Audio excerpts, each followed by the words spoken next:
Cast is now starting. All attendees are in listen-only mode. Hello, everyone, and thank you for joining us today for another one of our Ask the Experts webinar series. My name is Richard Kaur. I'm with WorkSource Atlanta Regional, and I'm going to be your moderator today. I'm really excited about this webinar. Why? Because we have what I believe will be an interesting presentation and lively discussion with lots and lots of great information for you to take away. Today's topic explores essential soft skills for career growth. Essential soft skills for career growth. So we're going to delve into soft skills, and that's an important one. And we've been very fortunate to have a fantastic panelist whose knowledge and expertise in this area is quite superb. I'll introduce her in a moment, but first, I'm going to go through a few housekeeping rules. First off, this is a live webinar. It is live, and it is being recorded. I have muted your microphones, so everyone listening in, your microphones are currently muted, but we want you to ask questions. We actually encourage you to ask questions. If you do have any questions, please feel free to type it in the chat box at any time. The chat box is located to the right of your screen. It should say chat. And we've allotted some time at the end of the presentation to respond to any questions that you may have. Okay. All right. That is me right there. All right. And secondly, while WorkSource Atlanta Regional's career resource centers are temporarily closed to foot traffic, we wanted you all to know that we're still open to virtual traffic.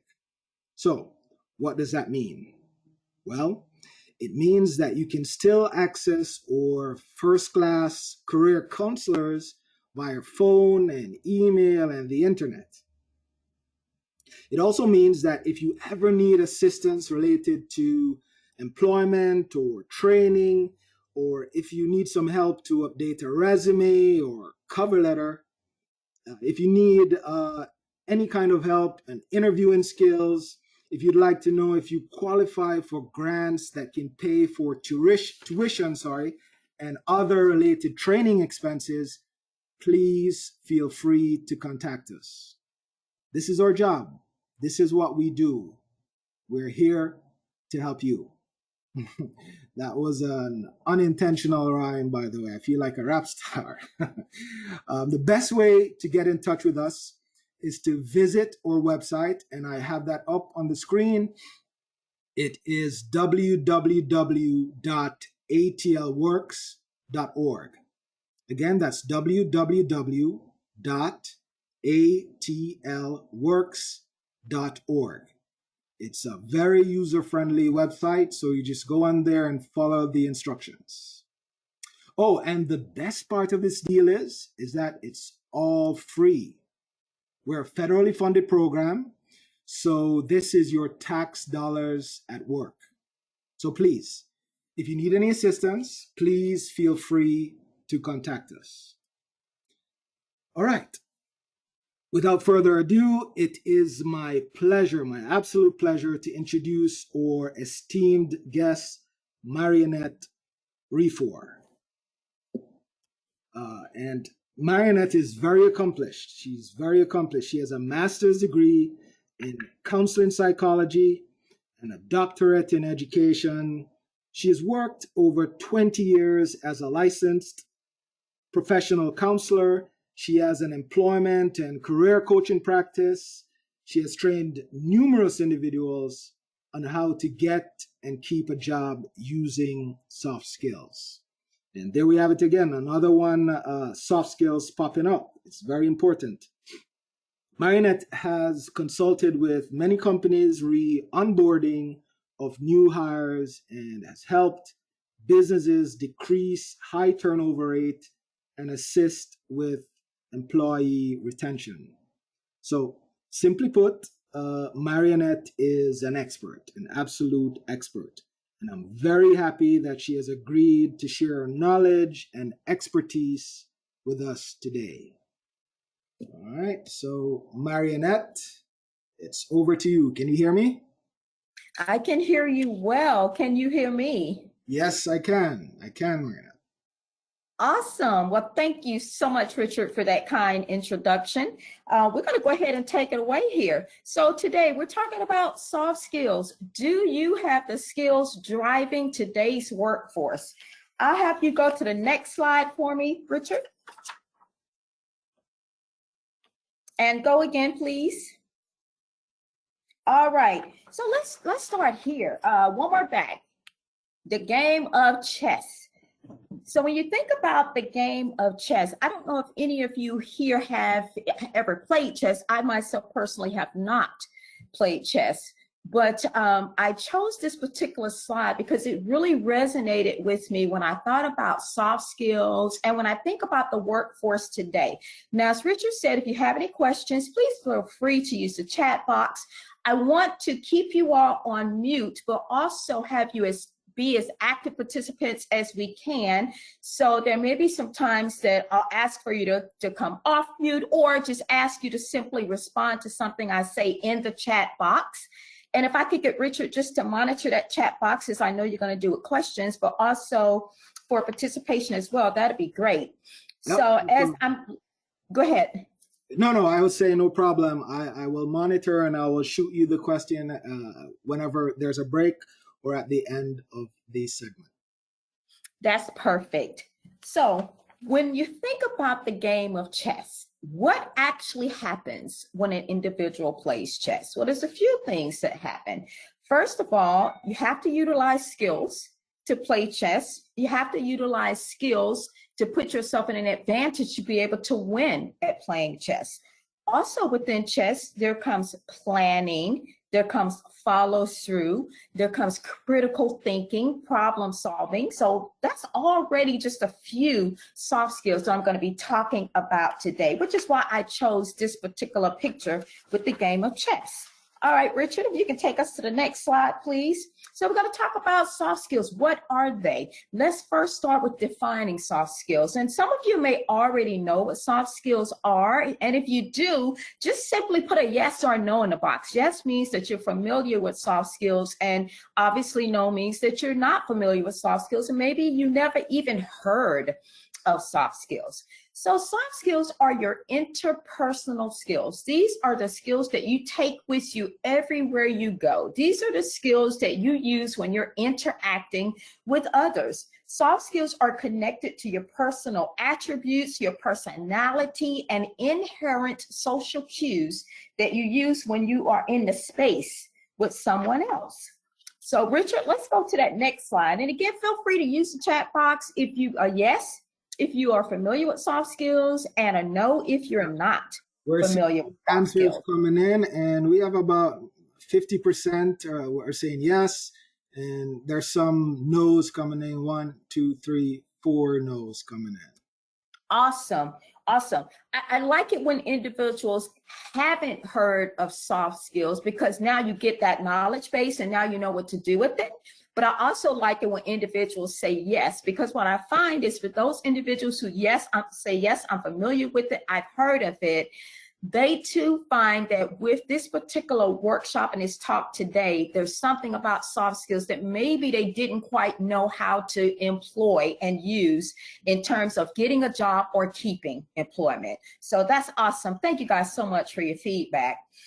So I want to share with you some survey results. So I chose to pull up some 2019 results because I wanted you to see what the world looked like. What did the workforce look like in terms of soft skills before COVID-19 hit us? So in 2019 Global Talent Trends, it showed that 91% of employers agree that soft skills development is very important. 80% believe that soft skills are increasingly important in terms of a company's success.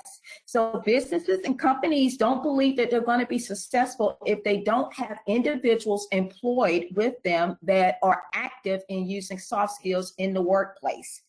92% say soft skills matter as much, if not even more, than hard skills. Now, for those of you who don't know what hard skills are your degreed jobs, your certifications, your experience, and the professionalism in terms of experience that you actually bring to the field. So again, that says 92% say soft skills matter as much, if not even more, than hard skills. That's a very big number. Yes.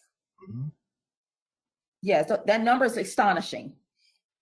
When considering soft skills globally, we are finding that soft skills are in demand anywhere between 82% in Northern Europe to 96% in Mexico. Studies in this same report also show that 89% of bad hires typically lack soft skills. Now, keep in mind, these are results from 2019. So this survey was done between 18 and 2019 to get the results out. So you can imagine what things may look like right now in 2020 and early 2021 with COVID-19. Yeah. So let's go to the next slide. Let's see what these surveys tell us. All right. 97% of employers surveyed in 2020 said that soft skills were either as important or more important than hard skills. Again, soft skills are more important than your degree, than your certification, than your experience, than your work in the field. That went up by 5%. 46% of new employees failed to retain employment within 18 months of being onboarded, and that is all due to a lack of soft skills. Wow. Yes, 89% of that same 46% fail to be retained because of two specific soft skills. One, professionalism, and the other one is the ability to get along. Now, if you guys can think about this, professionalism, ability to get along, let's just think about professionalism for a second. Let's forget about ability to get along. And feel free to put something in that chat box, share some responses there. Would love to hear it. What's happening with professionalism, or happened, I should say, in 2020 that started changing those dynamics? Well, you already know COVID-19 hit us. So with COVID-19, a lot of employees had to start working from home. They could no longer work in the building, in the brick and mortar. They had to start working from home. When you're working from home, depending on what's going on at home, that may be a lot to balance, especially with COVID-19, when parents who were working from home also had their children doing their classwork. So they're doing school from home. Imagine trying to balance that. So you're on the computer, you're in a meeting, and here you have your child, a student who's sitting maybe in a room not too far from you, and they need some help. And maybe they just kind of scream out, "Hey, I need some help. I got a problem," or whatever it is. Well, some companies are a little bit lenient. They understand that you got your children at home just like you're at home. Well, some of them are not so understanding to that. And they're saying, well, I need for you to professionally show up. So I need for you, the same way you showed up on the job, when you worked on the job in the building, I need you to show up in your home in front of that laptop or whatever device that you're using. So I just want you to keep that in mind. That's why we're seeing some differences with the professionalism now. That's a new one that's been added to that soft skills list. And I'm going to go through a list of soft skills with you in just a little bit, so you know exactly what I'm talking about specifically for soft skills. Employers should avoid the common mistake of focusing on hard skills, experience, expertise, degrees, certification, at the expense of soft skills. That is the work world in which we are living in right now today. And that is the work world we'll probably find ourselves living in for quite some time, maybe even after COVID-19. So Richard, if you could take us to the next slide, I'm going to show you all some a specific list, I should say, of soft skills so you can see exactly what I'm talking about. This, we have a comment. It's not really a question, but this person says she has 2 kids and it has been extremely difficult working at a call center. So yes, it is difficult. Yeah. I can imagine how challenging that would be, because with that particular kind of job at a call center, you're required to take calls all day long. And so you really don't get that opportunity to balance being a parent with that. So I can imagine how challenging that would be. And you didn't necessarily ask for any advice or suggestion, but what I would suggest that you do is to go back to whoever your immediate supervisor is and see if there's some kind of way, and this is a challenge for call centers, so don't be surprised if they say, no, you can't do it, but to see if maybe there's some kind of way you could actually work in blocks of time versus a whole like 8-hour shift, for example, because then that will allow you to set the time that you can work best while still being a parent or maybe a teacher for your child that maybe you have at home. So that will be a suggestion for you. But again, don't be surprised if they say no. I'm hoping that more businesses and companies are being more flexible with their employees. All right, so say it again, Richard. She said, good advice. Thank you. Oh, you're welcome. You are welcome. All right, so here's a list of soft skills. So I thought I'd start you off with this list of soft skills pre-COVID-19. So this is all that was in like the 2019 survey results that I shared with you. So employers in 2019 pre-COVID, they were looking for adaptability. They needed individuals who could adjust, who could handle change. Then they were looking for collaboration, need for you to be able to work together, obviously working as a team, but a team is not just working with your colleagues on a project. It's also about working with the team in your chain of command as well, and support staff. Employers were also looking for creativity. When there's creativity, there's outside of the box thinkers, and outside of the box thinkers it helps a business to truly reach a level of success. So we want individuals who are creative and, again, outside of the box. Communication. So communication, it's not just about hearing, as you all know. Communication is also about active listening and understanding. So you need to be able to have all of that as a part of communication. Persuasion, being able to talk someone into doing something without force. And usually you'll find persuasion is needed more so at that leadership level.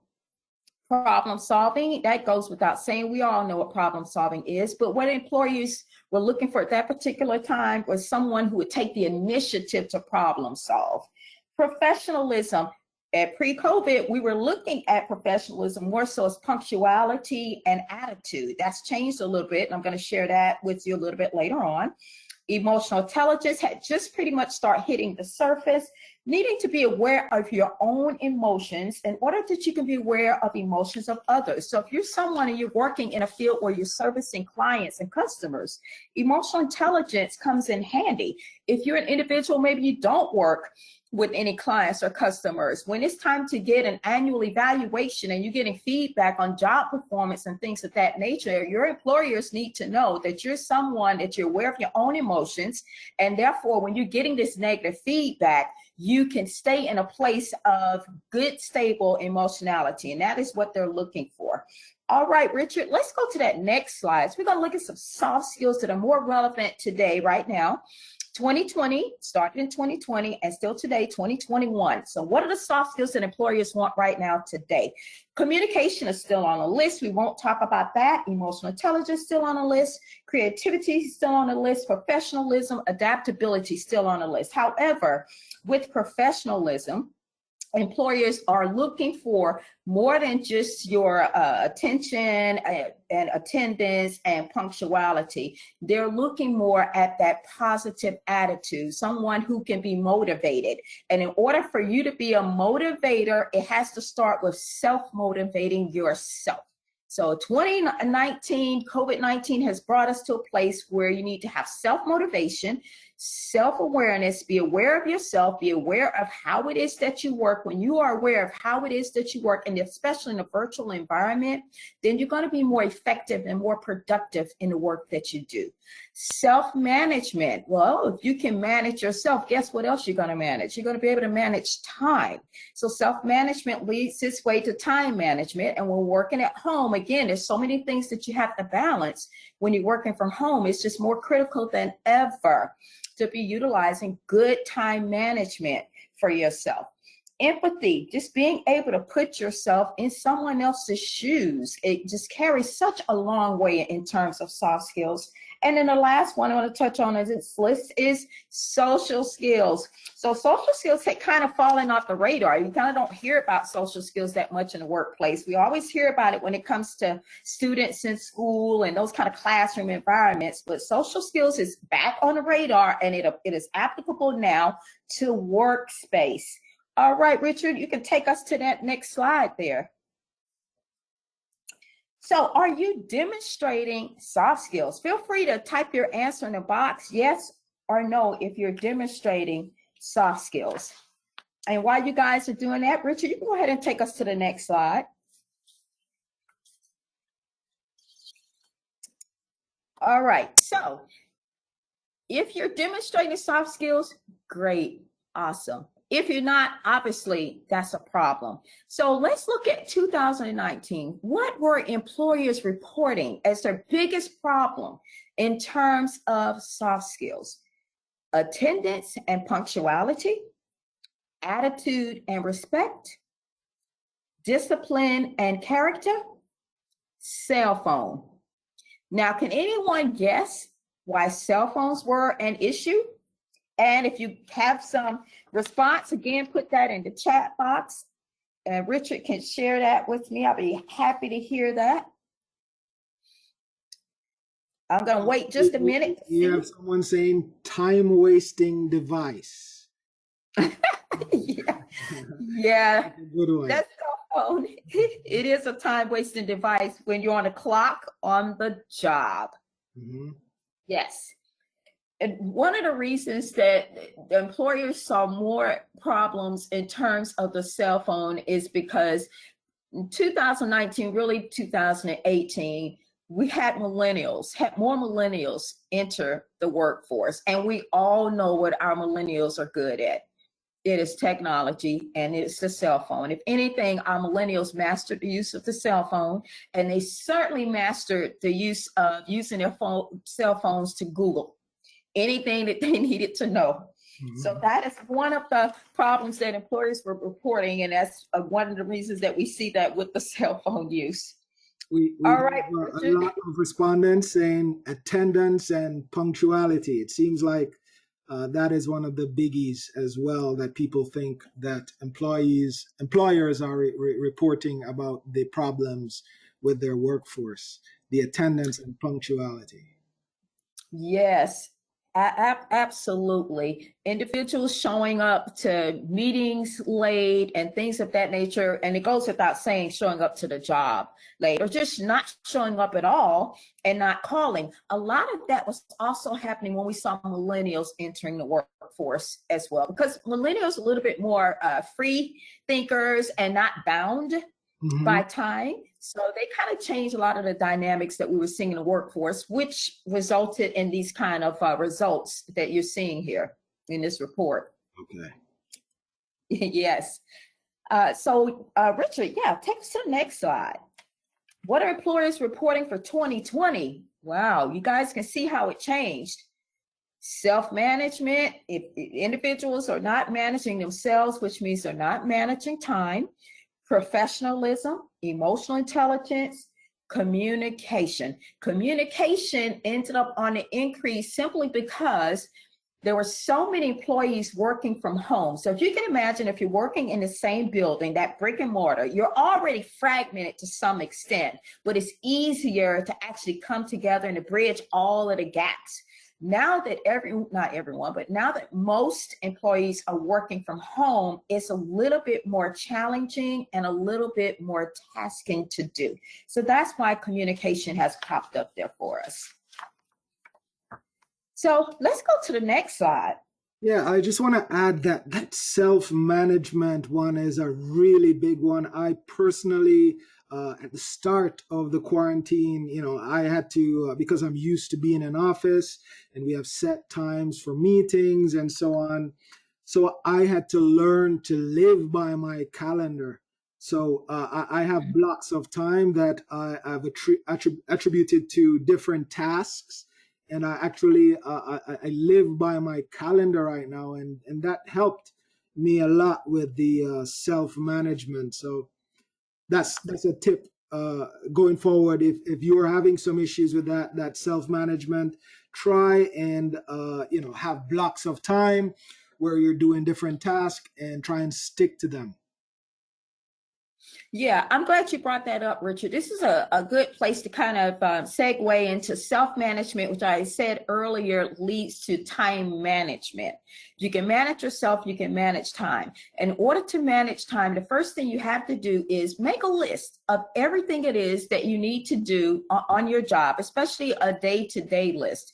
When you make that list, take the time to prioritize now everything that's on that list. Now you've got it prioritized. Take the next step, put it on a calendar, whether it's a calendar you're using on your phone, you're actually using on a laptop, a computer, or you're paper and pen person, and you have a paper calendar that you're using or a board that you're writing on. It doesn't matter. Just log it in somewhere. I encourage you to put it someplace like on your phone, because if you're on your phone, you can set an alarm.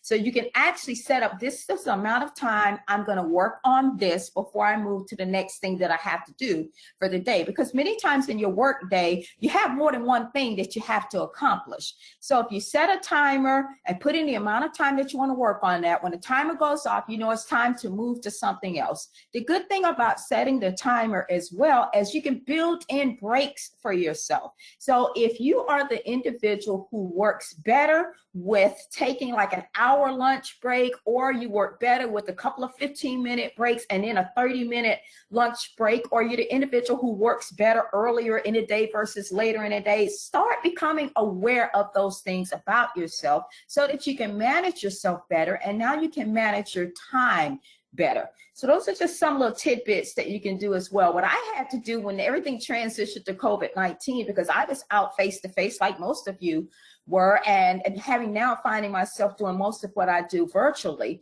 So what I do is everything that I have to do, especially when it comes to presenting and speaking and things of that nature, is obviously I have it on my phone and I set an alarm, and my alarm goes off at like 30 minutes, an hour before I need to move to whatever the next thing is. And so that has helped me a lot in how I need to manage my day and my time being that virtual person. So I hope someone got something out of that Richard and I both shared. That's great. Great advice. Awesome.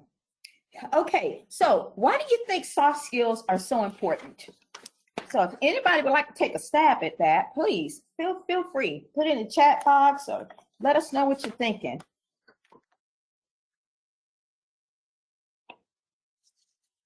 And you can go to the next slide, Richard, while we wait. All right. So here's some reasons why soft skills are so important today. Because remember, we're in COVID-19. Soft skills do make the difference between a thriving and surviving in terms of businesses. So businesses and companies, they are not here just because they want to survive. They're here because they want to thrive. They're here because they want to get through this COVID-19. They want to be essential. That was the big term that everybody was using at the beginning of COVID-19. We just want to be essential. Soft skills are also more important in terms of how you work. So it doesn't really matter so much what the work is that you're doing. What's more important now is how you work. That's relevant whether you're someone who is looking to go in for an interview for a job for the first time, or you're someone who's already employed. Keep that in mind. If you want to retain employment, you need to pay attention to your soft skills. Soft skills are more about people and not about the job. It's more about empathy and resiliency, because businesses, again, are looking to recover after COVID-19. There has to be some bounce back. So big companies are looking for soft skills such as empathy and resilience. And this one I put on for you all, the attendees. Soft skills are transferable. So that's a plus and a benefit to you. So what that means is no matter what job position you pursue, no matter what company you pursue, your soft skills you can take with you everywhere that you go. So keep that in mind as you are applying for jobs, as you're applying for different positions. Your soft skills go everywhere with you. And so they make you so much more marketable than you could be with hard skills. All right, Richard, you can take us to that next slide. So do you really have soft skills? Oh boy, why is she asking that question? All right, Richard, take us to the next slide and I'll tell you why. I'm asking that question because individuals sometimes say they have it and they don't really know they have it. And some individuals are saying, well, I don't really think I have it. Well, for anybody who said no, which is why I asked the question, I want to give you some ideas of where you can start to build soft skills for yourself. First thing you could do is just reflect on your life and your own experiences. So example one, if you are a parent or if you've been a parent, you had to use skills, and these are soft skills, such as self-awareness, time management, problem solving. Example number two, if you were a teacher or you're still a teacher or you served in some capacity where you educated someone or as a mentor, you utilize skills such as self-motivation, creativity, time management, problem solving. Example number three, as a caretaker, even if you just took care of a family member for a day, they had a cold, whatever it is, you had to utilize skills such as empathy, patience, communication, and some self-confidence, because you had to be confident in what you were doing in assisting and taking care of that person. Fourth example, support. You had to utilize skills such as adaptability, collaboration, and relationship management. So if you don't know where to begin or you're believing that you just have not had any soft skills, I can guarantee you if you look at one of these four, you can find yourself somewhere in there and figure out where you can best start with soft skills. All right, Richard, we can go to the next slide. Now, if for some reason those did not work for you, here's a list of soft skills that without fail, these are good to have whether you are looking for a job or whether you are looking to sustain on a job.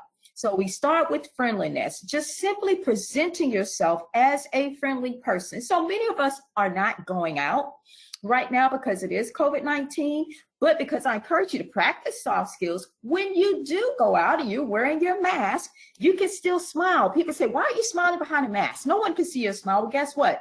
They can see your eyes. And when you smile, your eyes show that as well. Then there's motivation. Learn right now what you can do to motivate yourself. And you can simply do something when you get up in the morning by just saying, I'm going to have a good day today, or just anything that actually is positive and lifts you up. Start there, even if it's reading something or listening to a song.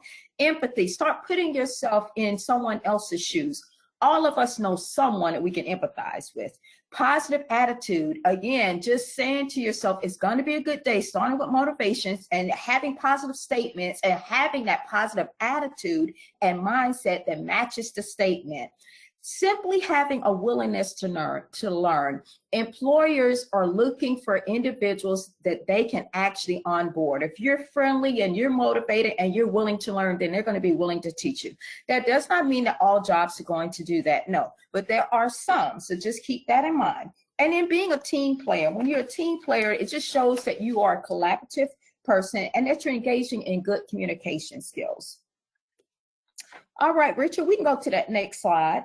So on the next slide, I want to talk about some marketable abilities. And with the marketable abilities, you can add this along with your soft skills, and this gives you an advantage, again, when it comes to seeking employment, getting employment, and retaining employment. So employers love individuals who can be organized. If that's not you, that's okay. You won't put that on your application or resume. But if that is you, put it on your application or resume. If you're someone good with prioritizing, with multitasking, someone who's good with taking an initiative, being proactive, having a focus and managing your time. You see, I skipped the learning and the motivate because we talked about those two a lot.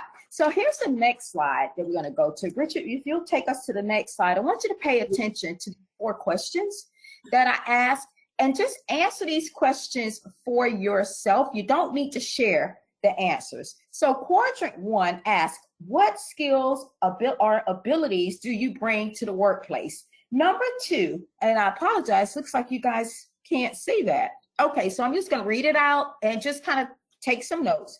Again, number 1, what skills, that's soft skills, what abilities, and that's what I just showed you, those marketable abilities, do you bring to the workplace? Number 2, what skills, again, soft skills or abilities, do you need to improve on? Number 3, what is your most valuable skill or ability? And number 4, what are you doing to successfully brand yourself for employment? So branding starts with the soft skills, but there's some other things that you need to do as well. And we're going to touch on those things in just a little bit. So Richard, let's go to the next slide. Before we do, we have a question. Yes. It says, I am not very organized. What can I do to change this? Oh, wow. Yes, yes. So the first thing you can do is start with organizing at home. That's number 1. So if you are someone who's working from home, then you want to make sure that different job tasks and responsibilities that you have, that you can organize those things. So let's say you have paperwork. So start with organizing your paperwork. Start with some kind of a filing system, which, by the way, you can also create a filing system on your computers and laptops if you're someone and you don't have the actual paper clutter on your desk. So there's a couple of things that you could do there in terms of organizing. If you're not working right now, so maybe you're looking for employment, you can start with something as simple as a household chore, for example. Let's say something like cooking. So when you cook, you clean. So that's part of organization. You cook, you clean, you put away. Something similar organizing around the house is laundry. When you do your laundry, you're putting it in a washer, you put it in a dryer, you fold it, you put it away, you hang it up. All of those things start to teach you about organizing. And organizing is about creating a system for yourself and following the system. So that's how you start with learning to be organized. Very good answer. And I agree with that. Especially in the house, sometimes people don't see that line that connects how you are at home with how you are at work. But that is one of the small steps that you can do to create that habit of being organized in life in general. So very good answer there, Marina. Oh, great. Awesome. Okay, so incorporating soft skills. We're going to go to the next slide, which is that elevator, or I call it an escalator pitch. So let's look at what goes into that. So for those of you who don't know, first we're going to talk about what is an elevator pitch. So you can go to the next slide, Richard. And if you're familiar with an elevator pitch, just simply put a yes or no in the chat box there. And you can go one more time, Richard. We'll go on to the next slide. So what is an elevator pitch? And again, I like to call it an escalator pitch. So it's really on the elevator, you have about 8 seconds between floors. If you're on an escalator, you might get up to 2 minutes, which is awesome. But an elevator or escalator pitch, as I like to call it, it allows you a real small window of time to be able to introduce yourself to someone with a concise explanation of what it is that you're looking to accomplish. The whole goal behind this elevator pitch is you want to have a description of something that you're saying that's memorable, that will get you a second conversation, which hopefully will be a door opener to an interview, or if you're someone you're looking for a job transition, for a job transition. It's a quick synopsis of who you are and your goals. So Richard, let's go to the next slide. I want to show you guys why an elevator pitch is so important. It's important because it allows you to impress a potential employer, or maybe even a supervisor or manager when you're trying to get a job transition for yourself, or position transition, I should say. It allows you to spark interest in the listener. It makes you stand out. It's quick and brief. It allows you to be ready when an opportunity arises. It allows you to have the possible access to an interview, and it allows you to show off your soft skills. All right, next, I'm going to go over just the parts of an elevator pitch. For those who maybe are not familiar with it and maybe you've never done an elevator pitch. So part one is always your introduction, your professional role or informal title. Part two is what you've done, qualifications, degrees, job duties. Part three, what you're currently doing, a major project that you're working on, or if you're in school or dissertation, or if you're in school earning a degree, or if you're serving any clients or customers. And part four is where is it that you want to go in terms of your goal. And you can do that as a listing short and long term, or you can just list your short-term goals, and that's fine. And let's go to the next slide, because I want to show anyone here who's a student or someone here who's pursuing a new industry what your elevator pitch would look like. So again, it still starts with an introduction, but for part two, what you've done, you'll just focus on accomplishments or what it is that drives you or motivates you. And for part three, any qualifications that relate to the industry that you are pursuing, that industry that you're interested in, or any skills that you want to work on and sharpening for a specific industry or field. And of course, part four, again, is wherever it is that you want to go. So we'll go to the next slide, and I'm going to show you guys an example of an elevator or an escalator pitch. So I'm going to read this one for you all.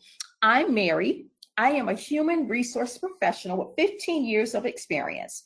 I have special expertise in leadership, problem solving, and analysis. I enjoy building relationships, providing the best resources, and developing strategies to meet the needs of employees and the whole organization.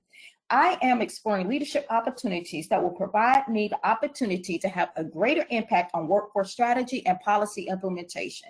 So this is a real quick, again, concise elevator pitch. And if you notice, there's some soft skills built in here. One is problem solving, and the other one is building relationships. So it's not a lot in here, but there's still some soft skills here. So let's go to the next one, Richard. This particular one is designed for a student.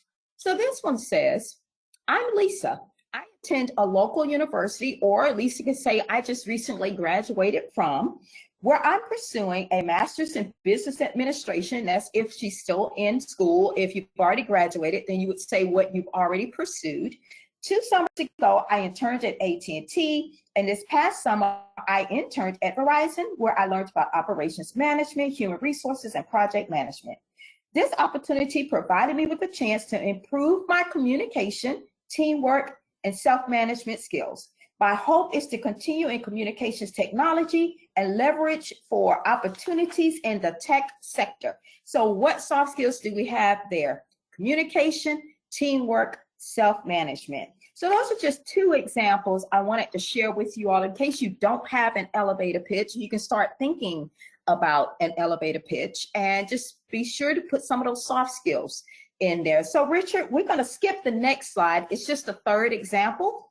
Okay. And we're going to go to the soft skills. I just want to add, Marionette, that you can also pull information from this elevator pitch to answer one of the frequently asked questions in an interview. Tell me about yourself. So that is a good source to get information from. Absolutely, absolutely. And there's another slide. We may or may not get to it. It doesn't really have a lot of information on it, but it talks about networking. So you can use your elevator pitch in terms of networking. That's how you introduce yourself, just like Richard is saying. Thanks for bringing that up, Richard. Awesome point. So what do soft skills look like on the application and a resume? So this particular one, I chose to focus more like on customer service duties and responsibilities because it's easier for individuals to make that click and then now to transfer to soft skills that you need to use for your own profession. So obviously if someone's applying for a customer service position, employers are going to be interested to know greeting a customer with a smile. So this shows that you are a friendly person, that you are a pleasant person, effectively handle large volumes of calls in a friendly manner. But if you're able to handle large volumes of calls in a friendly manner, it shows someone who works well under pressure and who most likely has some good emotional intelligence. Took reservations over the phone, in person, via computer, and provided confirmations in the same manner. Well, this shows two-way communication, and it also shows communication across different levels. What employer wouldn't be excited to see that? collected customer feedback on complaints, and implemented changes. Employers want to know, what are you going to do when you get this information, these complaints, and all of the things that customers are giving you? They don't want you to just bring it to them. They want you to take the initiative. So this shows that you took the initiative. Assisted with problem resolution, by listening and understanding the issues. Again, this is a display of awesome communication skills. You did not just listen, you understood the issue. Developed effective methods for dealing with difficult customers. That certainly is a plus. That shows some emotional intelligence, and it also shows some empathy. Those are two things that employers are really looking for right now during COVID-19 in terms of soft skills. Worked well with customer service team and managers. So we can see some collaboration happening there, and we can see collaboration on all levels, and so not just with coworkers and peers.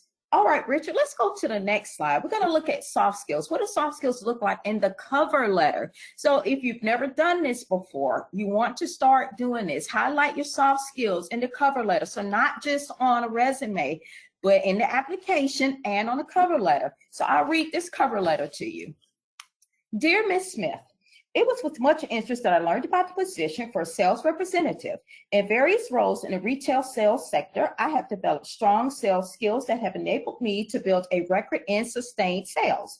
I thrive on challenge and change. I look forward to new opportunities to build positive customer relationships every day. I believe that my sales experience, my energy, organizational abilities, and creativity in tackling problems will make a positive contribution.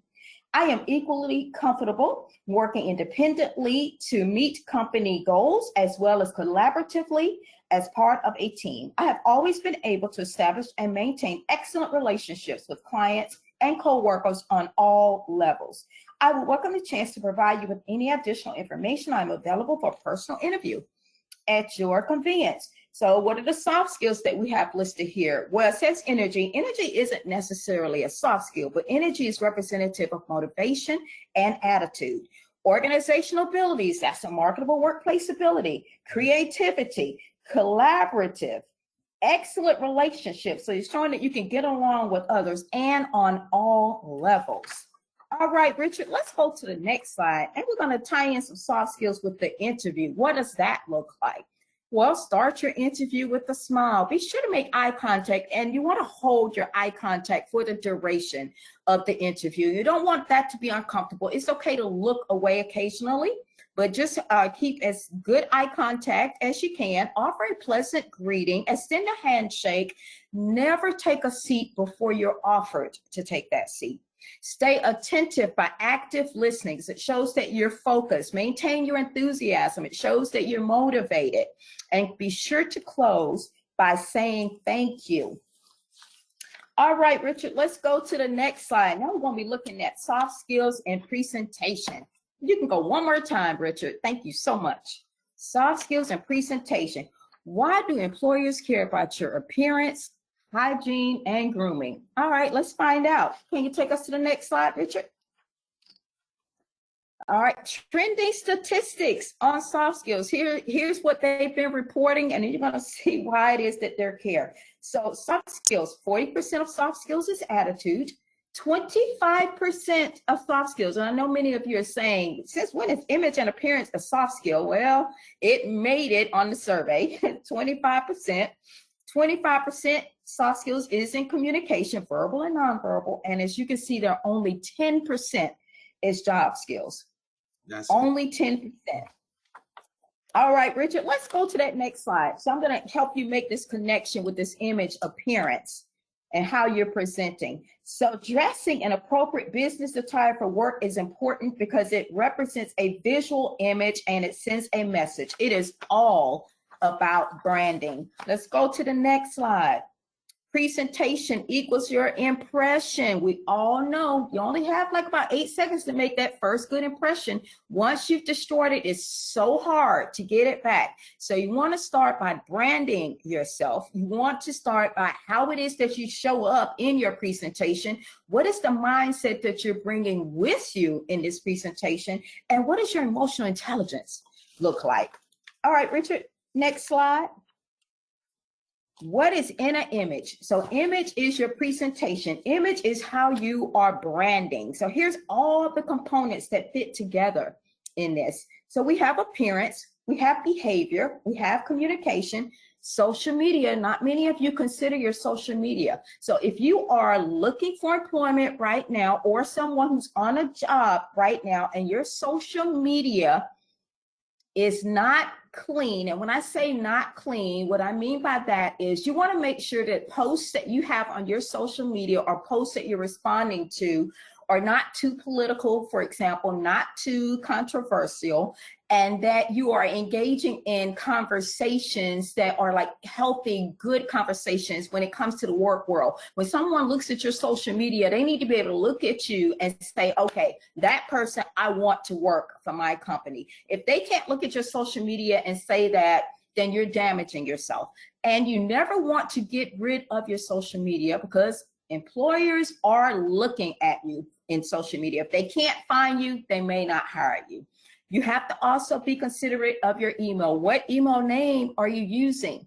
So if you don't have a clean email name, be sure to do a clean email name. Just simply have your name, for example, in your email, not your children's name and not other nicknames and things of that nature. Use your name. When you're in a text message, be sure, because a lot of employers are using text now because we're in this virtual world. So you just want to make sure that you're watching your grammar and be sure that you're spelling things out. And on the phone, just making sure that you're pleasant speaking on the phone and you're not using slang. So Richard, let's go to the next slide. And we're going to be wrapping this up. I'm getting to some takeaways for you guys. So I hope the takeaways will be something that you can utilize and that you can write down if you didn't get a chance to take any notes just yet. How to build a virtual image, because most of us, again, we're working virtually. You just want to be mindful of your background. It's okay to have a picture in the background. You don't want pictures of your family or children in the background, but neutral pictures are okay. Sit up straight, maintain good posture, display good work ethic by showing up on time and being fully present when you're there virtually. Communicate in good English, avoid abbreviations, do not eat or drink while you're present in a meeting. Now, if you're having a working meeting or a luncheon kind of meeting, food and drink is perfectly fine. If you're in a meeting and you just have a glass of water or maybe a soda or juice, that's fine also. You just don't want to be in that virtual environment with a whole meal and a beverage. Okay, so just be cautious of that. Having a cup of coffee is fine too. All right, so let's look at some takeaways. So Richard, if you'll take us to the next slide.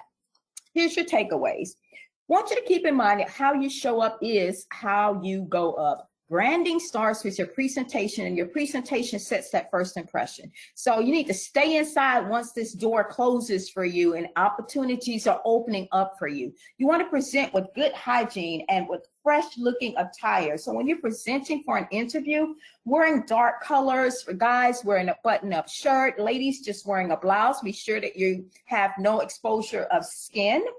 And being mindful of hair, nails, color, and fragrance, because there are still some interviews that you do face-to-face. If you're showing up for a virtual interview, you don't have to worry so much about fragrance or nails, but you do still want to make sure that you are mindful of your hair and color in your hair. So I just want to keep those things in mind. What's another takeaway? So we'll go to that next page. So this is the biggest takeaway, well, I say the biggest takeaway of all, because this is why you guys came. Master soft skills, use those soft skills daily. Next takeaway, hard skills can get you in the door. Keeping in mind that hard skills are not as marketable right now. People trust and they have faith in your hard skills. It's your soft skills they don't have faith in. Soft skills are going to get you past the gatekeeper, and the gatekeeper is the person who answers the phone, the person who sits at a desk if you have an opportunity to go into a building and apply, and the person who conducts the actual interview. So therefore, practice these soft skills, because soft skills is what's going to help you really land a job. And then next slide for us, Richard, you probably go 2 more slides. One more time, networking, just network. take advantage of any type of virtual networking that is happening right now that's going to allow you to be able to introduce yourself, to be able to share your goals so that individuals know what it is that you're looking for in terms of work. It's an awesome time to actually be a networker because you can attend virtual networking sessions at various times of the day and night. And in the next slide, I just wanted to share with you guys, here's a couple of advertisements that I saw as I was out and about. I don't go out much, but as I was out and about, IHOP, friendly faces. Hey, that's a soft skill. Richard, let's go to the next slide. Checkers, they said the same thing. We're hiring friendly faces. So if you can start out again with a friendly face, I already shared with you that some soft skills in general to have is just being friendly, having some kind of motivation and empathy. That's a great place for you to start. So I hope that you guys were able to get something out of this talk today on soft skills. So if you didn't know what soft skills are, now you know what they are.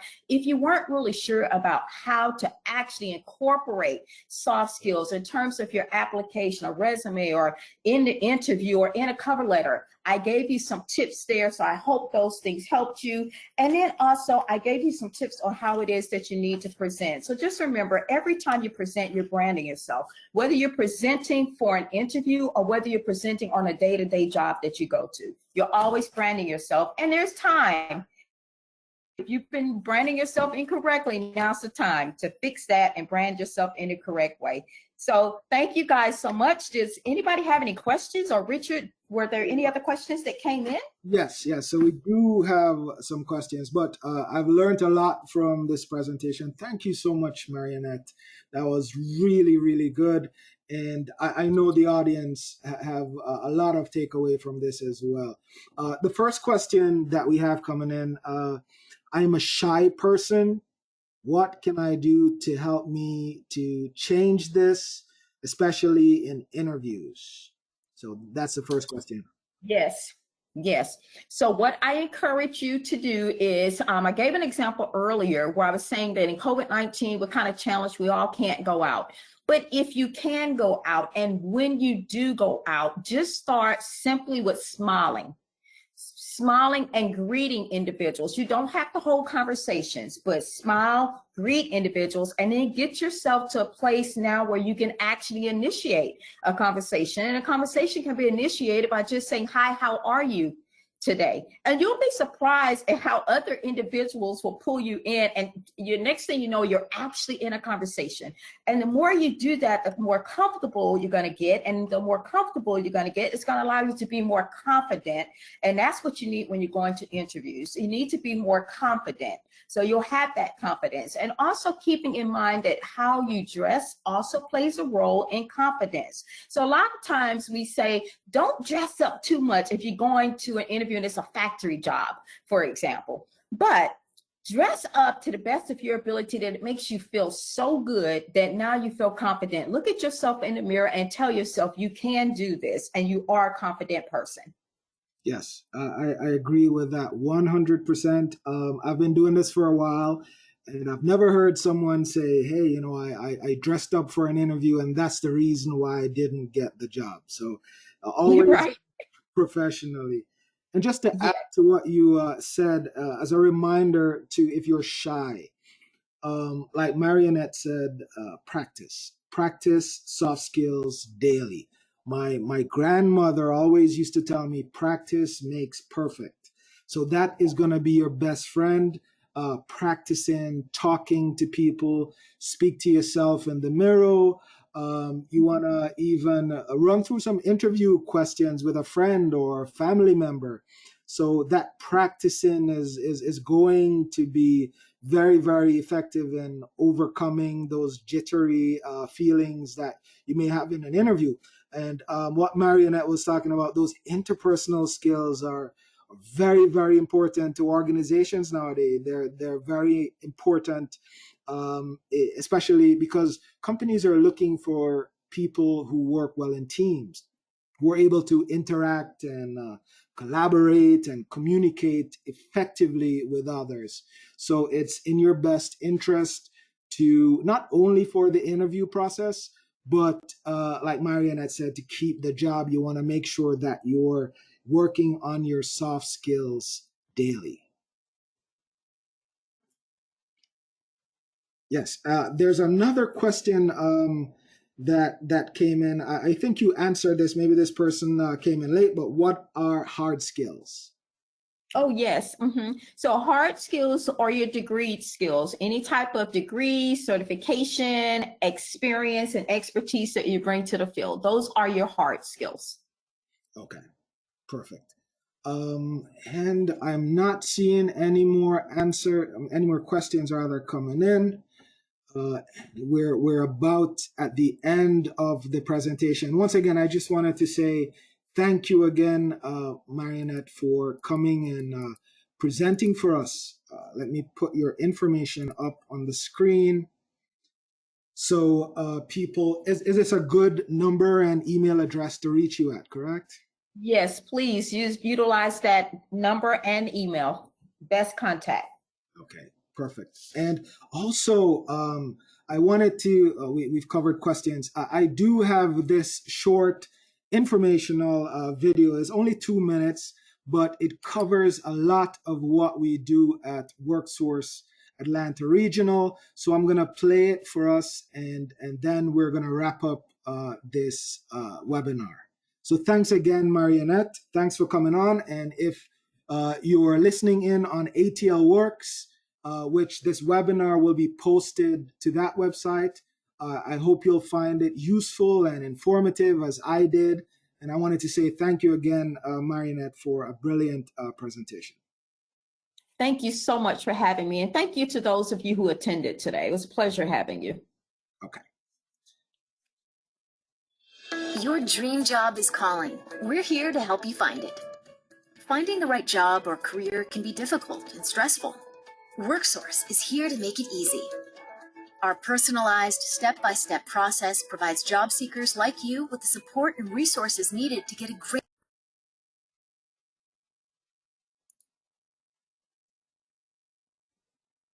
job. Our career resource centers offer all the equipment you need for things like printing and sharing resumes and cover letters, as well as quiet places to make those important calls. You'll participate in job readiness workshops where you'll learn how to market yourself. An advisor will help guide you to find the right career move, and you'll have support from the entire WorkSource team throughout the whole process. Let's say you're looking for a career as a medical technician. You may need money for training, supplies, and assistance for childcare and transportation. WorkSource is here to help. Or you may want to become a driver. You'll need to learn to drive a big rig and get your commercial driver's license. Georgia has many occupations that need great workers, and WorkSource's dedicated career counselors can help you find the one that's right for you. The bottom line is that our first priority is your success. WorkSource was designed to assess your skills, help with training, and find a job that fits you. All at no cost to you. WorkSource is a federally funded program. WorkSource, the help you need to get the job you want.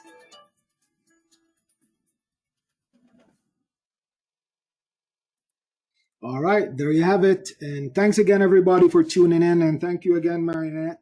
And I hope you all have a great day.